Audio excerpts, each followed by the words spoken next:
one that is presented behind me today.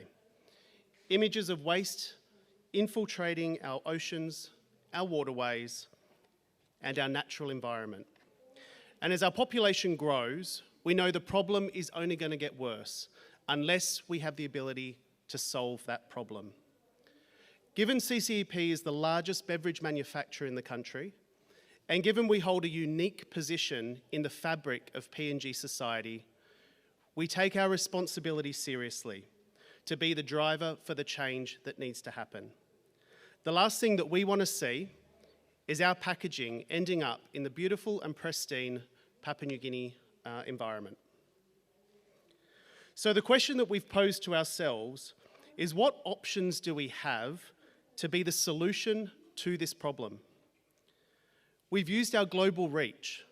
We've reached out through our organisation to understand what are the different collection schemes that are available, what works and what hasn't worked. And through this, we identified there were 4 key principles that every successful collection scheme had.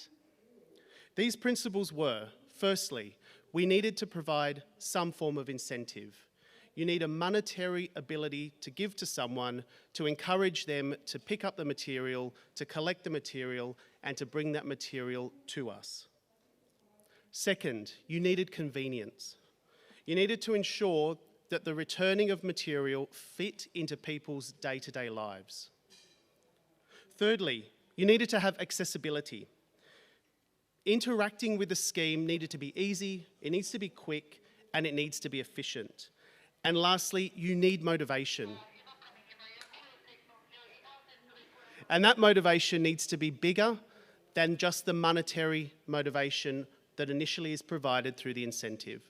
So people need to understand why we're recycling and have a passion for why we want to do that recycling. So unlike many other countries, recycling infrastructure in PNG is in its infancy. This is both a challenge and a positive. What it meant was we were essentially starting from a blank sheet of paper. This did give us, however, the opportunity to ensure that we worked on the solution that we thought would best suit the PNG environment. Our aim was to have a simple system that was scalable. We wanted to learn from it, we wanted to test it, and we wanted to tinker with it till we got to the point that we felt comfortable that we had the right solution, and that solution could go nationwide. Our model was indeed simple, and through the trials that we've done, we believe that our model has proven to be successful. Essentially, there are 3 components to the model, or the collection model that we put into place. Firstly, we needed to select a local collection partner.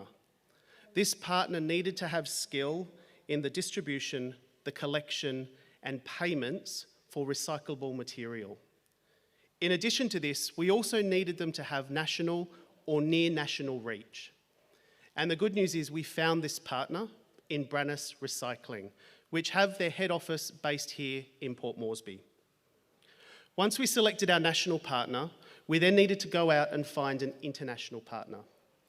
The reason we need an international partner is you cannot recycle PET unless you can convert it to PET resin.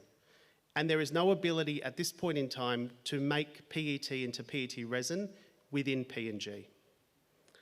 And then lastly, once we found that international partner, we needed to understand the logistics.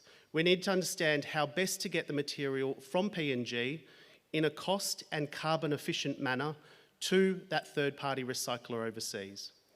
And this is where we determined the need for flaking. So we trialled many different options, but the option that was the most successful was getting the material, flaking it into shreds, and then once you have those shreds, you bale them and you put them into containers. This way we could maximise the amount of PET that we took from the environment and that we could send in any given container. So in this room, that all sounds very simple. It sounds very easy, but I can tell you now we had many, many challenges and we had many hurdles. And so what I'd like to do today is I'd like to actually talk to you about some of those hurdles. This will come on soon. There are 3 hurdles I would like to talk to you about today. The first hurdle is we had to put a value to the plastic. we had to create a price for plastic. And it's interesting because we had a conundrum in terms of what we faced. The first conundrum is we needed the value to be high enough to incentivise individuals out there in society to voluntarily pick up the material and bring that material to our collection points. But on the other hand, we needed this to be commercially sustainable because we were essentially, as an organisation, funding this cost. So through trial and error, in consultation with Brannus, our recycling partner locally, we came to the conclusion that the 1 kina per kilo appeared to be the strongest incentive we could put that was commercially viable. Second, sustainability of electricity. Throughout the trial period, we did notice that the intermittent electricity that we had and the different surges that created actually caused issues with the durability of the machinery that we had installed at Brannus. In addition to the durability, it also meant that the volume of PET that we could create every day through flaking was not necessarily consistent. So what we did is we worked through Brannus, our third-party partner, and they worked with PNG Power, they worked with local electricians, and we also flew in some of our specialists from around the world to actually understand what was the best method we could do to ensure that we could get electricity from the grid in a stable manner through to the flaking machine. And good news, we managed to deliver that, and we're now able to flake at a consistent manner. And lastly, and probably the most complex of the challenges we faced, was around recycling culture and recycling awareness. No matter how good the infrastructure is, no matter what processes you put in place, if you do not have people thinking and feeling that recycling is critical to the sustainability of the country, it's all going to fall flat. And so what we've done is we spent quite a lot of time making sure that we use commercials, making sure we use radio advertising, posters and billboards, and making sure we also use internet videos and public consultation. Now, we've done this mostly around the areas where our collection points are in Port Moresby at this point in time, but the view is, as we expand throughout the nation, this communication will also expand. We have big plans for next year, starting off with Q1, and that is going to be something that you see and hear a lot more of in Port Moresby. Now, something you may not know is we actually ran this pilot for almost a year before we started talking about it, and we did this on purpose. We did not want to talk about what we were doing until we had confidence that this was sustainable and that this was something that we could truly scale. And the reason we're talking about it now is because we've actually ticked both of those, and we believe we have a scalable, sustainable model that we think is something that we're going to continue on with from now into the future. So how do we expand? As you can probably imagine, as an organisation, we are very skilled at getting the bottles and the cans that we produce from our factories out into the hands of consumers across the entire PNG. However, we've never had to think about that in reverse. We've never had to think about how do we get the plastic bottles from the hands of the consumer across the nation back into central collection points.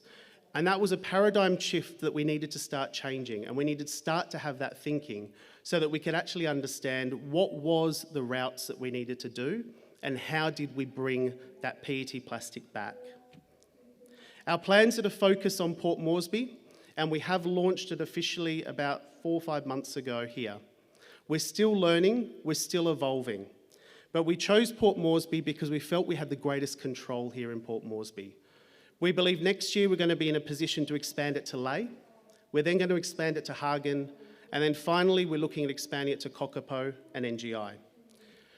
This has been a huge job. There has been many hurdles that we've faced, and we do know and understand there will be many more hurdles that we still face. But we are asking all industry partners who want to partner with us, who want to work with us, we're asking you guys to come out and to actually let us know. We believe that the more people that can work on this and support this, the quicker we can roll out what we're looking to do and the quicker we can achieve our aim. So I guess with that in mind, what does success look like? Success for us is very, very simple. We do not want any PET plastic bottles in the beautiful PNG environment. We're seeking to achieve what we call full circularity.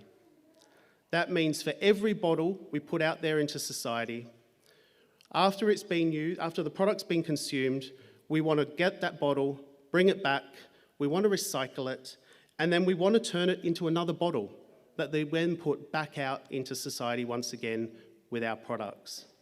That is our achievement, that is what we're looking to deliver, and that is our measure of success.